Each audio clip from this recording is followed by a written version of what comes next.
All right, so I want to talk about a few things I learned here from the market. Ups and downs. Uh, you know, there's obviously a trend to everything, and there's a pattern to everything. Why? Because we create those patterns. We need those patterns in order to know what we're doing, thus giving us the probability of us being able to manage the risk that we're putting in. And cool. It turns the game into not so much of a gambling game and more of a strategy game. Here, I did put one contract, as you can see, and the reason I didn't put more than one right there is because I'm testing, levels out. So I'm seeing if it goes higher, if it reaches a new high, then I'll get another contract. You know what I mean? But apart from that, there's a couple of other things that I've learned and that I would like to tell you guys. So trading, trading. It's it's something different. It's something that not a lot of people would try, because the risk. It's something very different. Especially day trading. Day trading, it requires like, again, let's say you're doing long-term trading, right? Trading stocks, then that would require more of a financial news side of things.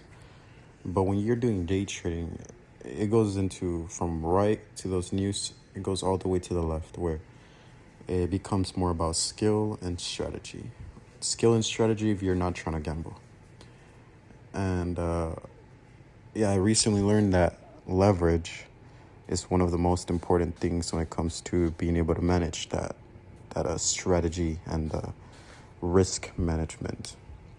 you know, Things didn't go so well, and I ended up over leveraging by quite a lot, actually. But I mean, I think everybody should be able to and could over leverage, right? The thing is, over leveraging without a actual leverage of your own will pretty much, it'll end you pretty much, right? So what happened to me was that, yeah, I was over leveraging, right? But I was doing it with a very nice strategy and nice consistency. I accidentally didn't look at closing time, and I got flattened out at 3 p.m. Yeah, I know. Goofiest, silliest mistake of all. Oh yeah, it was quite tragic.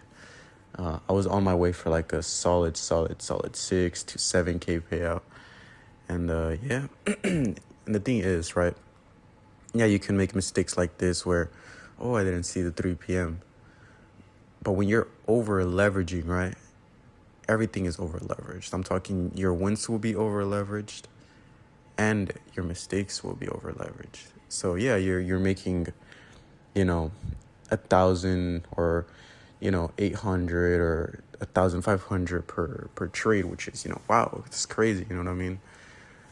But if you're not constantly managing that risk that you're putting, because you're fucking over leveraging. When you're over leveraging, your risk is at the highest. Your fucking risk is just at the highest, and that's where, that's what it comes down to. The risk is just up there. So either you're fucking popping Adderall, you gotta be, locked in, pretty much locked in, and locked in on those fucking candles. You like I'm talking like you gotta be analyzing every single candle, from the day to the hour to the minute, and potentially down to the fucking second.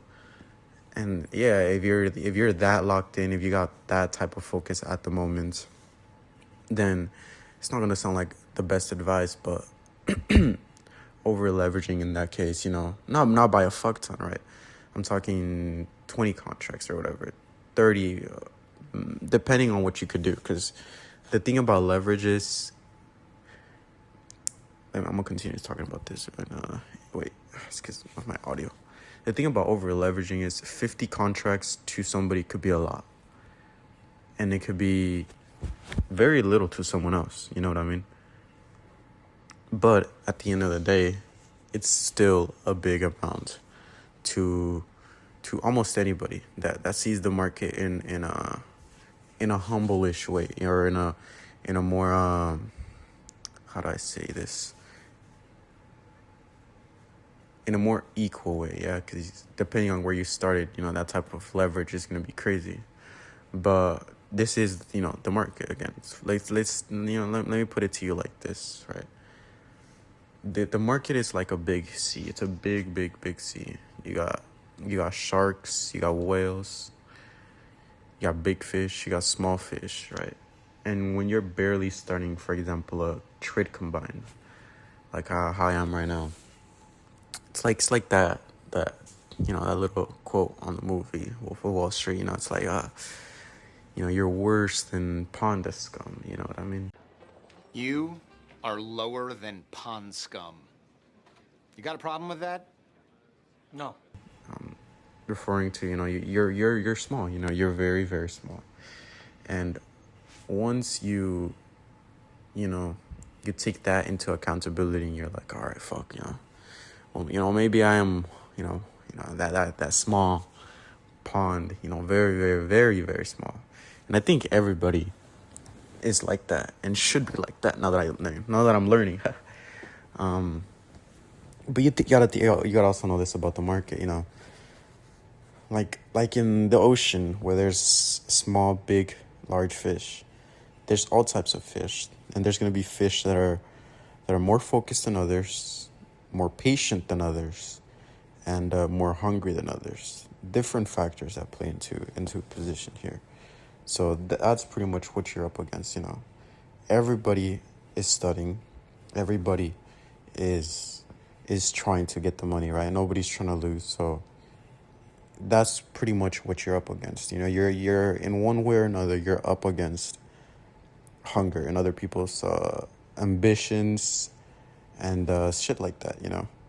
So the only thing that's really gonna separate you from what is it called, growing and actually being able to be profitable is how fast you learn the game. Like, yeah, you could be fucking good at everything. You could have like the highest skill. You could be a prodigy at what you would do. You know what I mean? Like, you could be good at analyzing. You could be good at it all. But if you're missing those fundamentals, then like one little small mistake, even if it's a 3 p.m. close, one smallest mistake of all, which you could do 1,000 times. Smallest mistake.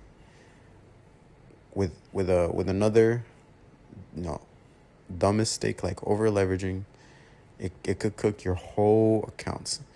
And then you gotta take into consideration that you're not only, you're when you're over leveraging, especially at the early stages, you're not only risking what you could risk at the moment, you're usually risking what you have, earned in the past. So like, think about it as a fish, right? Fish is swimming, whatever, blah blah blah. He been eating a lot, so he's cooking, he's growing a little bit. But once he gets cocky and gets a bit of an ego for himself, little fish swimming, and he finds a fucking shark, something that he's never, he has maybe dealt with it, right? But he deals with it with a sense of, arrogance and cockiness. Then he's fucked. There's no way around that. You're fucked.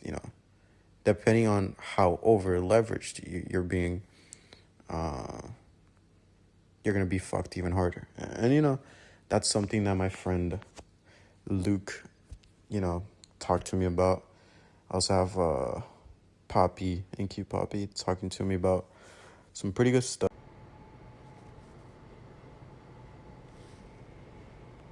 All right, so here, 15 Connie's in. This is like the most I want to risk, actually, because I'm trying to aim for a, what is it called, 700 profit. So I'm not trying to go above that, because this is the trading combine, and consistency rolling top step is, you could not go above the 50% mark, which is 1,500. And plus anything more than 15 at this point is just kind of dumb. So the way I did it was where the line draws down at 15, I threw a 3 contracts there. As it went up higher, I threw in a little bit more.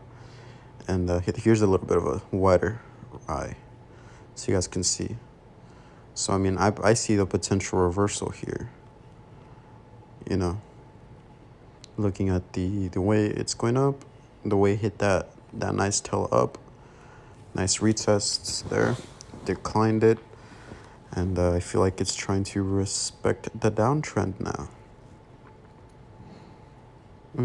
Holding for 15, I'm going to try to go for quite the catch here. Typically, this wasn't a combine and it was more of a, what is it called? Express or a live account. Then I would maybe over leverage a tiny bit to maybe 20 contracts or so to secure the bag here with this. Because, I mean, if you look at the setup, it's pretty clean, you know. It's a pretty clean setup, in my opinion.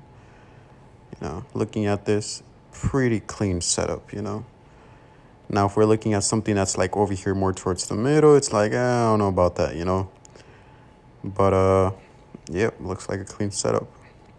Again, I'm not trying to over leverage or risk too much here, so we are going with 15, which to some that might be a lot, you know.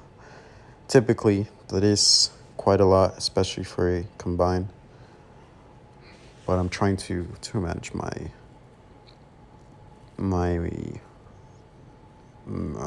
leverage a bit more. And I'm pretty positive on this setup. No, just looking at it, the way it's going. So we're trying to aim for a solid 600-ish, no more than 700.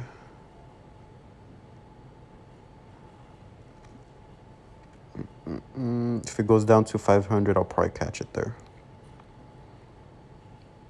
Okay, we're cooking now. All right, caught it at 500, and we're up to 1,200. Perfect, and we just need like 200 more for the day to reach that 1,500 mark. You know, stuff that, you know, you have to learn, you know. There's no way around it. There's no way around it. You got to be able to manage, if you have one, ego, you know, everybody should have one, and your risk management, you know. What are you, and they tie together a lot, you know, risk management, how much can you risk, how much can you manage, you know, and it goes back to the ego, you know, how good are you, whatever. You really got to be able to balance these things out and understand that making $100 today or $500 today is typically enough, because you're not looking at the amount of money you're making. You're looking at what you want to be looking at is the plays that you're going for. These plays that you're going for, you have to be able to replicate them. And once you're able to replicate your plays, you're gonna be able to do a lot more. Let's say, for example, you hit one I don't know, you're barely starting. You hit a 300 for the day. Okay, nice. 300 for the day, W. That same $300 play with the right, consistent, gradual growth. Everybody has, okay, you know, we're back to the fishes. Every single fish, every single organism has their own way of evolving and their own way of growing, right? So, okay. So it's not going to be the exact same strategy or same type of growth for everyone, right? But you have to find, you know, your own type of gradual growth, if that makes sense. So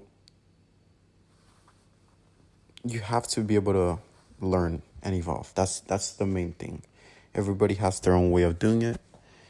Some might be faster, some might be slower, and let's dive a little bit more deep into this. Why are some people able to do it faster? Why are some slower?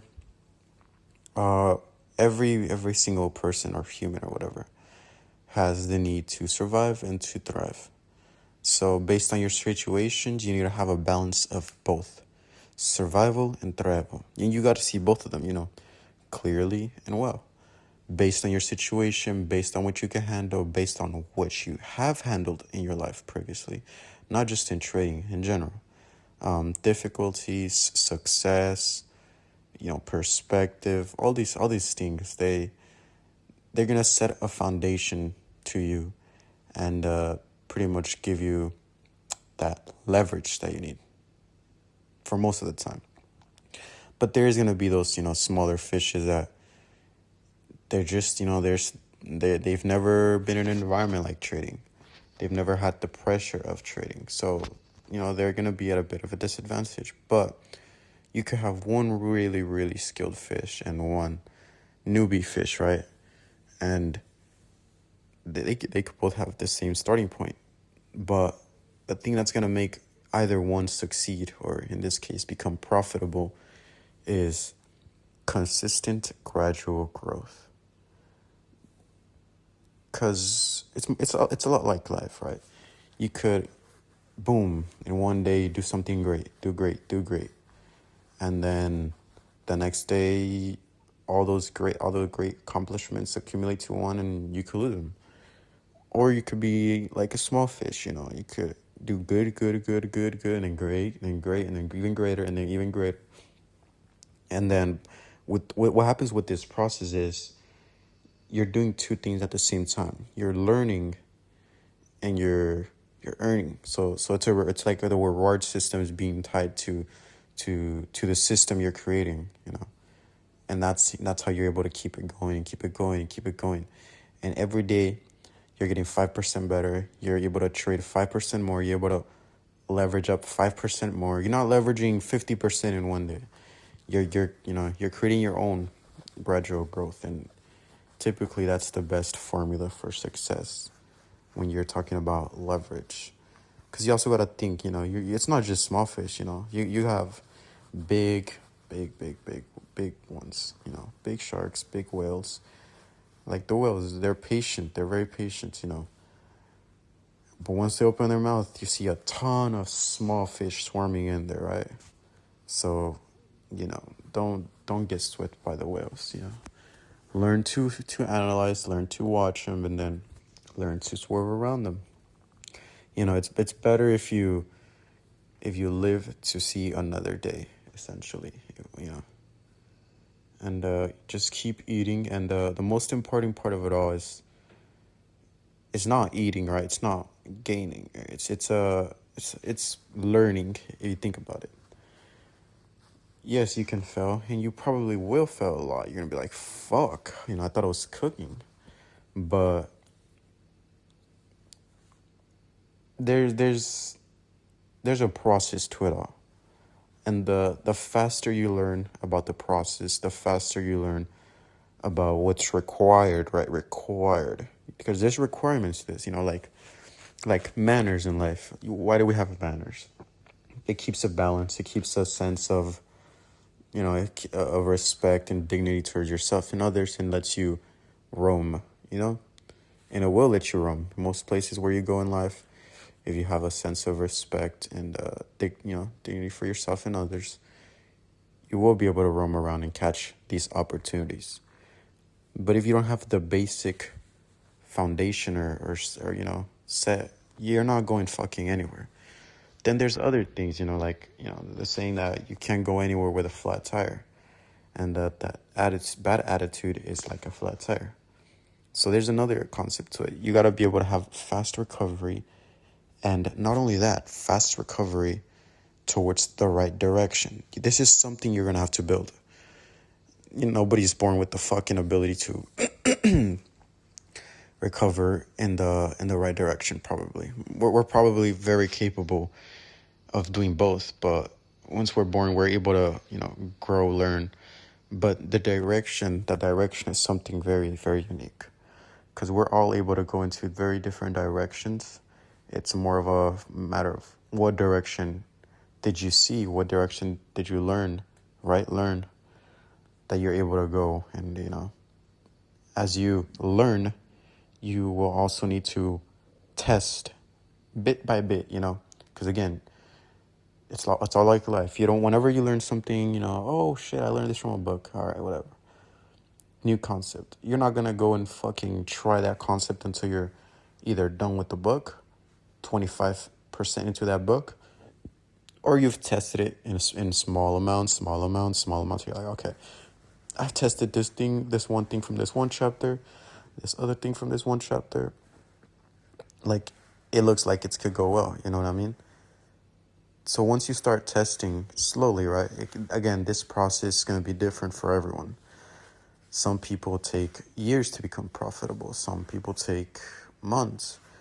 And truthfully, it's going to come down to you and your life, what you're able to do, and your overall risk management, not only in trading but in life. How much risk have you been able to manage? How much risk have you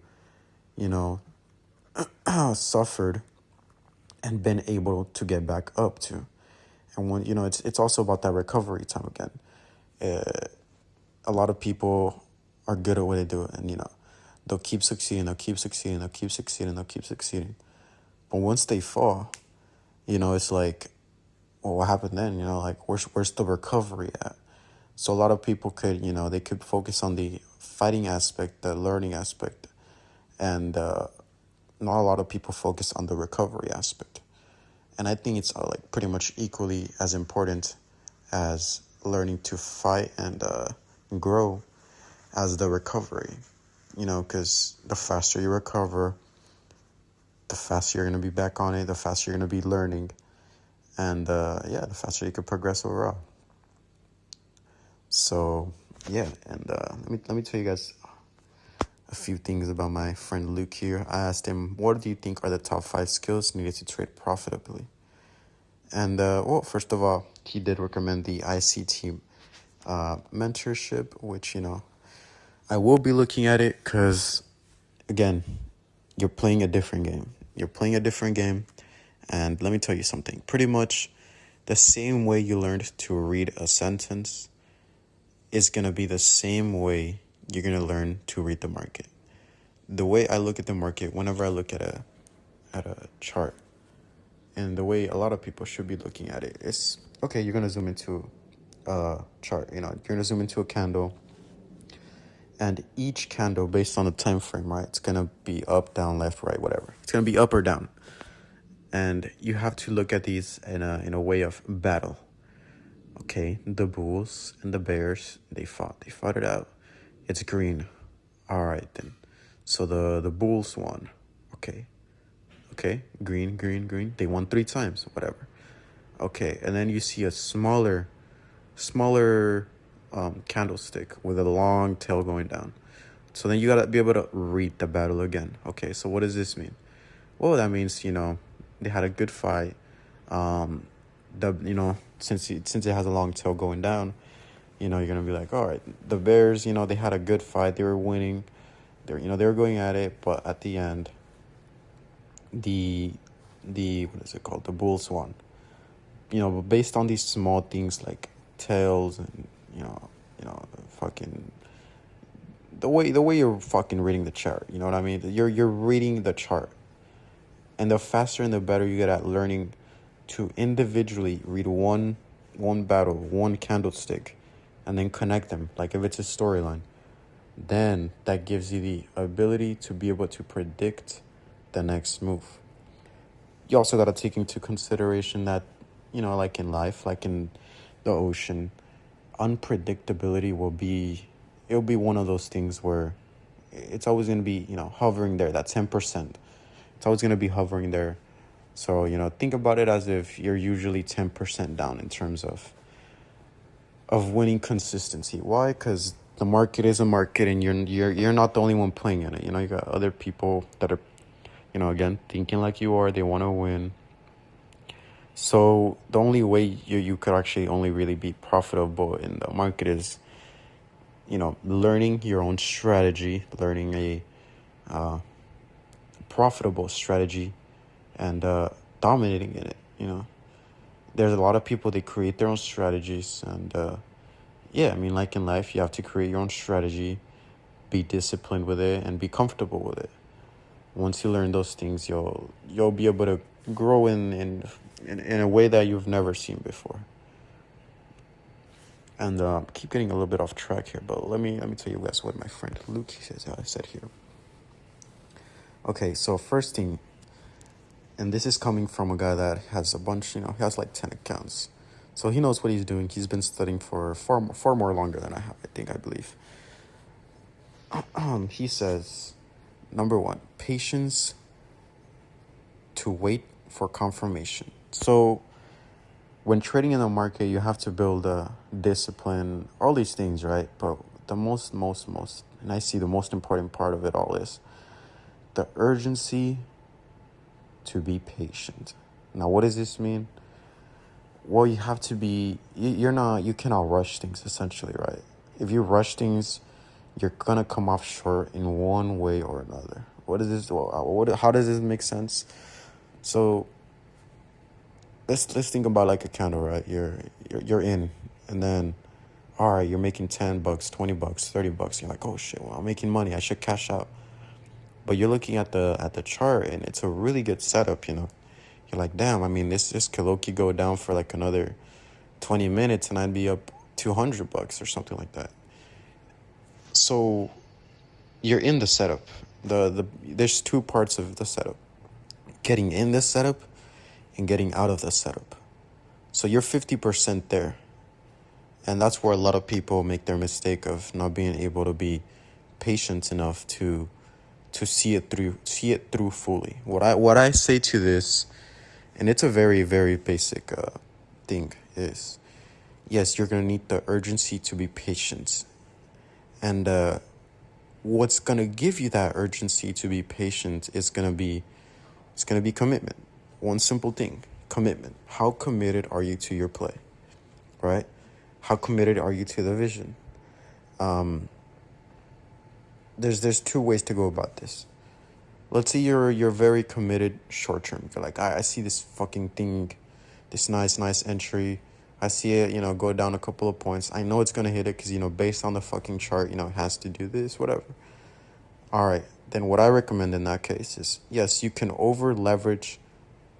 Lock the fuck in, right? Over leverage a bit if you're confident in that short play. Now, if you're looking at a longer play, do not over leverage. You will fuck yourself over. Think about it like, again, an ocean. Yes, you can see. Everybody can see. Some people can see further. Some people can see closer. Some people can see wider. You have to be able to know how far you can see. And be not egotistical about it, but confident about it. Because this is your light in the dark, right? Everybody's in the same place. You got to create your own light to see how far you can see. Coming back to that same thing, your strategy and your experience and your learning, all this will give you that light for you. But in this market, it's tough. So that's pretty much it. Patience, the urgency to wait is gonna be a big thing. Number 2, he said, price action understanding, so you know how to pick key levels and wait for high tier setups. Okay, so what he's trying to say here is, yes, you're able to read the market, right? You're able to read the market. You're able to read a fucking candlestick going up and down. You're able to. Now you need to categorize this. Oh shit, I don't even know if I'm saying that right. You need to categorize this into levels, right? You also got to think about everybody's doing the same shit, right? And the more people start to do it, the more people start to learn the system, the more equal it's gonna get, but the more stricter it will get. Meaning, let's go to somebody like TGR or some random ass influencer, right? That's teaching people strategies. When they're teaching people these simple strategies of fair value game, simple stuff that everybody should learn. When he's teaching these things to other people, he's teaching them how to play the game. But he's also implementing a set of rules into their brain that the more people start to follow, the more you're going to need to follow. Because if you don't follow the rules that are in the ocean, you're gonna get swept by the wave. You know, it's like everybody's doing it, and if you're not doing it, you're going against the current. You're fucked. You know, you can try to catch that split second, switch between the wave, and by then, that's another thing to talk about. You know, that's a really good strategy, but you have to be really, really, really fucking good at being able to catch that reversal. You know. I mean, you don't have to play risky like that either. Again, the way I do it is I throw a fucking pebble there when I think there's gonna be a reversal. Just one contract, just to test the waters.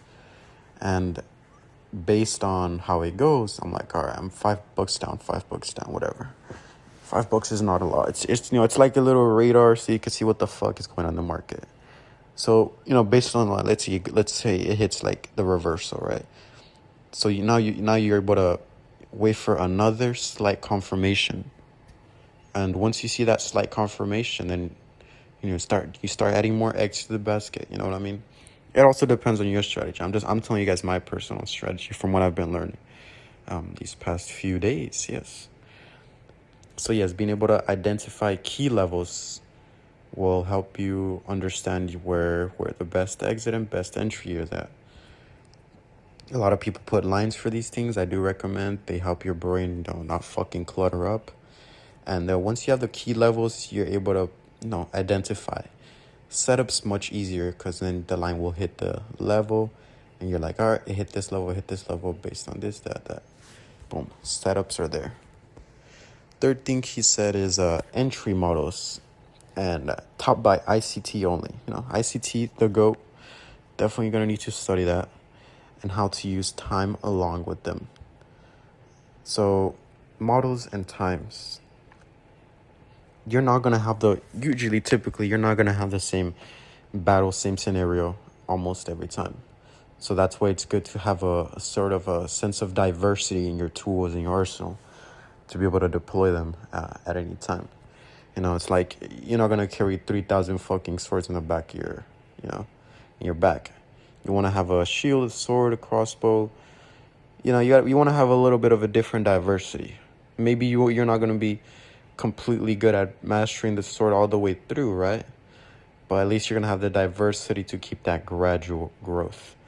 Once you have that gradual, consistent growth, with 1 month, 3 weeks, you're going to see, damn, like, all right, I've held these tools up for a bit. Now I'm able to improve them. You know what I mean? Not only time of the day, there's a lot of time. There's a lot more to using time. So like you got to understand different market sessions and how they affect the previous market session and how they usually react. These are going to be small things that you're going to learn along the way, but they're going to teach you a lot. You're going to be able to identify the battlefield a lot more easier.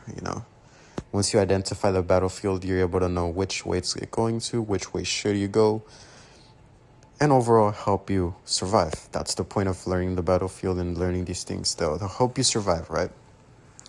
The point is not to survive only, though. The point is to thrive. And understanding the battlefield will help you survive, but creating your own strategy will help you thrive. And also managing your leverage, managing your risk. These are things that are going to help you thrive. Thrive. So you got to have a balance of both. You cannot thrive without survival. You simply cannot. There is no thrival without survival. You have to have a sort of balance. Because, you could be thriving and then boom, survival in the trenches, yeah, you're fucking wiped, You're wiped. So you don't want to be that guy that, is profitable and then you get fucking fucked by an over-leveraged mistake or something like that, You gotta have a very good balance of both. And this is the thing when starting off trading. The hardest part, I say, is usually starting, right? Why would I say this? Because you're looking at numbers like, oh shit, minus 100 plus 100, and you're looking at your 9 to 5 like, shit, bruh. That's a whole hour of work. You know what I mean? And you're doing this within like the minute frame, then the second, whatever. You're looking at this shit go up and down. You're like, damn, that's my salary right there, man. So that's where you could get emotional a lot of the times. Same thing as somebody who has 10K in their account and they're trading, they're going for $500 a day, $2,000 a day. These people are not dealing with the same type of emotional risk as you are. They are not dealing in the same, they're not fighting the same fight as you are, pretty much, right? Nowhere near the same. Yes, they're fighting the same percentages and same type of battle, but it's a different environment overall. It's like going back to that level 1 boss, that level 1 bandit. Yeah, the first time you go through it, it's gonna be like, what the fuck? Like, all right, I need to lock in, boom, boom, boom. I need to hit all the right moves. You're right there. What you're learning is strategy. You're finding out that strategy. You're like, why I have to lock in? Why'd I be so focused with this level 1 bandit? You know what I mean? Well, because you're the same strategy that you're using with that level 1 bandit, you're gonna use it with that level 100 boss. And if your strategy is not, fine, then you're gonna be fried. Yes, you're gonna have more leverage. You're gonna have more tools by the time you reach the level 100 boss fight. But that's what's supposed to happen. You're supposed to grow. You're supposed to gain tools as you're progressing. But the main thing is you're supposed to learn and be able to replicate that swing, that shoot, that catch. You're supposed to be able to replicate those things to the dot, to the fucking dot, That's pretty much what it's going to give you. It's going to give you the ability to keep fighting and to do it in a perfect way where you don't make a mistake. Because, yes, right now, let's say you're barely starting out, minus 100. Minus 100, all right, fuck, it's an hour of my salary, whatever. That same minus 5%, minus 3% play, it's going to cost you fucking thousands in the long run when you're up there. And you're going to be like, shit, bro, how did I get this far without, being this gullible, being this goofy, you know what I mean? It's going to hit you back pretty much. Yes, you won't get affected by it maybe in the short term, but when it comes back to it, you didn't set up the foundation strong enough, right? So you're going to get fucked by it. And that's the thing about it, gradual growth. It's such a beautiful thing because you're able to grow and do it all in a very accumulative, consistent, equal way. And with this, you're able to do it again, do it 1% better every time, 1% better every time. And that's what's going to get you to be profitable and keep you at a profitable place. That's kind of how it goes, because when you're barely starting out, you don't have cushion. Think about it like that. You don't have cushion to play with, right? Maybe other people when they're up there, for example, right? When I barely started my first funded, I was playing for $100 plays, $200 plays, $300 plays. And I was like, shit, this is a little bit, but making progress. I'm hitting the strategies, and that's what's important. You gotta stay humble through it all, pretty much, and keep up with that strategy. Keep refining it. And that's what's going to get you up there. But let's say when I'm barely starting out, right? I have no sort of cushion. Minus 2,000, you're fried. And as you progress, you gain more cushion to sit on. You gain more things to be on top of. And that's going to help you stand up taller and stronger. Okay? But when you're barely starting out, you have none of that cushion. Yes, your greatest skill and attribute is going to be your strategy. Again, your bare knuckles, your bare shitty sword, And it's going to be pretty much the same process for anybody, almost anybody that's going to try to start a trading combine. It's going to be the first stage of it all. You're going to start off with 0 weapons, 0 whatever, and you're going to need to lock in, bruh. Lock in. Because you don't have that type of cushion. You think about it as if your fucking HP bar is in the trenches. It's very, very low. You're at thin ice. Even though you're up against the level 1 bandit, you're on thin ice. And it's pretty nice because it's trying to teach you that you're gonna be pretty much on thin ice all the time. But you can learn to manage that with your strategy. So when you go up to the higher levels where you have cushion to sit back and you're more comfortable, you're less emotional about it. Yeah, that doesn't mean you're fucking, you know, you're still in the same battle in some terms, right? Because if you make that same mistake, you're still gonna have to pay for it either ways. You're paying for it either ways, right? So that, you know, you're fucked either ways. The thing is, you want to be less fucked. You want to have a consistent strategy to defend yourself with. And then, let's see. He said, number 4, understanding how to identify high probability setups and discern low probability setups. Okay. So what the broski is trying to tell us here is, you know, there's going to be a bunch of battles. There's going to be a bunch of setups here. You have to be able to pick your battle. You have to be able to pick your fight. Throughout the market, you're going to see about like 100 battles go through, you know what I mean? And I'd say 10 to 30% of those are pickable. The rest, they're small scandals. They're things that you're like, oh shit, what the fuck is going on here? You know, like, shit looks like a fucking zigzag. Like, what am I looking at, bruh? And those are things that you're going to want to fucking avoid. Yo, those are also the things where you can find the most. It's like a little side quest. Those are the things where you'll look at the chart and be like, what the fuck is going on here? You know, like, it's a side quest. You'll be able to go and, you know, you'll complete the quest, you're in and you're out. You might get a fucking, I don't know, a diamond or gold coin out of it, you know. Like, oh shit, I got a diamond out of that quest. I got a fucking gold coin out of that quest. But yeah, like, and next thing you know, you got a bag full of shit, you know. Yeah, you have fucking scamlo, bruh. Yep. Why? Because you don't know what the fuck is going on there, yeah. It's a different type of territory, you know. So there's gonna be very shitty random setups. Take those at your own will, at your own risk.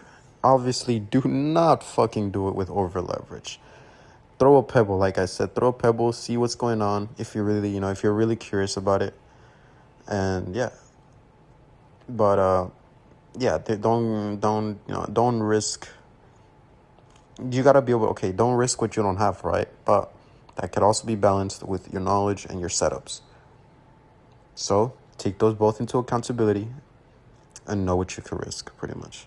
Everybody has a different type of risk that they can manage, a different goal that they're trying to hit based on their situation. So, you know, do with that as you please.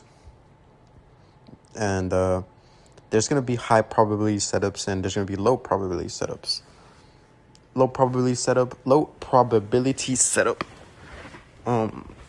You know, you might need to go for a shorter play. And you might not profit a lot. So, you know, now you got to take into consideration your time, your energy, which most of the time they're far more important than making money. Because you got to think about it. What's the importance or the goal of trying to, you know, make money in the market? And it's to, you know, it's to have a sort of consistency level, if you think about it. Because, how do I say this, brother? You got to understand why you're trading. You got to understand why it is that you're trading. And some people say not to think about the money, but right, why are you fucking doing it? You know, it's to get the money. You know what I mean? It's to get the fucking money. But you have to think about it in a way of it's to win. It's to win and it's to learn. Two things, two very important things. Win and learn. Third thing, to get money. That's going to be a fucking bonus. Think about it as if getting the money is a bonus, right? You don't have it. You don't have it. You could have it. All right? You could have it. But you don't have it. You will have it if you learn and you win. Two important things, right? You have to be able to win and learn. So you're learning. All right, go apply it. Throw pebble. You won. All right, go back to learning. Learn. Throw another 2 pebbles. Pebble. Boom. You won. Now you're learning. Now you got more leverage. Now you got more strategy. More experience. Don't go fucking throwing 10 pebbles now. Nah, fuck that. You're not trying to over leverage and, you know, get shit on, right? You want to take it easy. learn your strategy. Now you throw in 3, 4, 5. Next thing you know, yes, you'll be able to throw 10 pebbles, but with time and the proper learning system. Because yes, you can get lucky, you can throw 10 and cash out and be like, holy shit, damn, I mean, I learned this fast. And sometimes there's people who can learn fast, but sometimes there's people who skip the learning. They simply skip the fucking learning, and it's like, well, what's the point of that? You know what I mean? Yeah, you did this, you did that. You could get lucky once or twice. That's what I'm trying to say. And being random will get you a few wins. It'll get you a few wins, and it's pretty cool. It's pretty cool to be able to get those wins. You feel like, okay, I got lucky, I got saved, I got a second chance. I got blessed, whatever. But how do I say this? You're not always gonna get lucky, and when you do get unlucky, and you're cocky, and you're not humble, you're over leveraging. Yeah, there goes fucking 4 days of being in the ocean and hunting type of thing. You know what I mean? That's what it comes down to. You're not risking, today. You're risking yesterday and the day before that, and that's gonna fuck you up mentally a lot, pretty much. It's gonna be like your energy again. Energy and time are the most important thing, right? And you're spending a lot of time and energy trying to win and learn. Those coexist with each other. So, trying to get that money, yes, it's gonna be beautiful. It's gonna be a beautiful thing to see that money coming in, but it's gonna be simply a result of your learning and your winnings. So you have to just be able to lock in on that and fully let go of that ego, and just know where you stand. Some people, yes, you might be a fucking shrimp, you might be pond scum, you might be fucking the worst of it all. We're all gonna start off as some sort of shitty organism, pretty much. So you just gotta be able to identify what you are and where you stand, and how you could evolve and learn. 2 things there, time back to, winning and learning. The more you evolve, the more you could win, and the more of a winning mindset you could develop. If you have a winning mindset, you're going to see a tunnel of wins, a tunnel of W's. You're going to see it all, It's almost like going into a sort of a flow state, right? But in order to go into that flow state, you need to have a balance of survival and thrival, and you need to know what you're doing. You need to be able to identify your environment, why you're going to do this, why this is happening, and be so consistent with it. Once you're consistent with it, it's going to be like breathing to you. You're just going to see things, you're going to be like, oh, okay, I mean, looks pretty obvious. This setup looks pretty obvious. This setup looks like a low probability setup, high probability setup. And yeah, just go for the high probability setups and have the urgency to wait. You have the discipline to wait, to not go in for a low probability setup. Now have urgency to wait for the right exit. And yeah, you will go very, very far. Here on number 5, he says, how to grade PD arrays, mesh info from different time frames together, and risk mitigation techniques to reduce risk while in an active position. Okay, so he's trying to pretty much say that you're going to have to combine everything that you see. Not only down to the fucking second, minute. No, you're going to have to combine everything that you see. The day before that, the setups that were used before, combine it all, and don't look at it as a one battle now. You're going to look at it as a big, think of it as like a state battle. You're looking at it from a bigger perspective. Typically you want to do this before you enter your trade and during the trade. 2 times. There's going to be 2 times, in and out, Once you're doing this, you're going to be able to identify, all right, this is doing this is doing that. because you could look at the setup and the setup could be there, but you also got to be, low key watching it. Okay, how is it reacting to now? This is what the hypothesis was. Now, how is it reacting? And based on reaction, you're able to find a better outcome or the better response to the situation. So, yep, just mesh everything together, and yes, you'll see all the setups. You're not going to be able to take all the setups, right? But you're going to be able to become profitable, and you're going to have those eyes that let you see it all. You don't have to have a bunch of fucking lines on your chart. I mean, I say, keep it quite minimal if you can, so your eyes won't get fucked. 3, 2, 4 lines is good enough in my opinion. Like, I know that there's a lot of people who go for like fucking bunch more, but depends on what you're going for. Typically you want to have a high and a low, and then the key levels, and that's about it in my opinion. They could be a lot more, they could be a lot less, but typically that's what you're looking at. Having some sort of guidance and where you stand, and being able to maneuver with that map that you're creating. And we are done.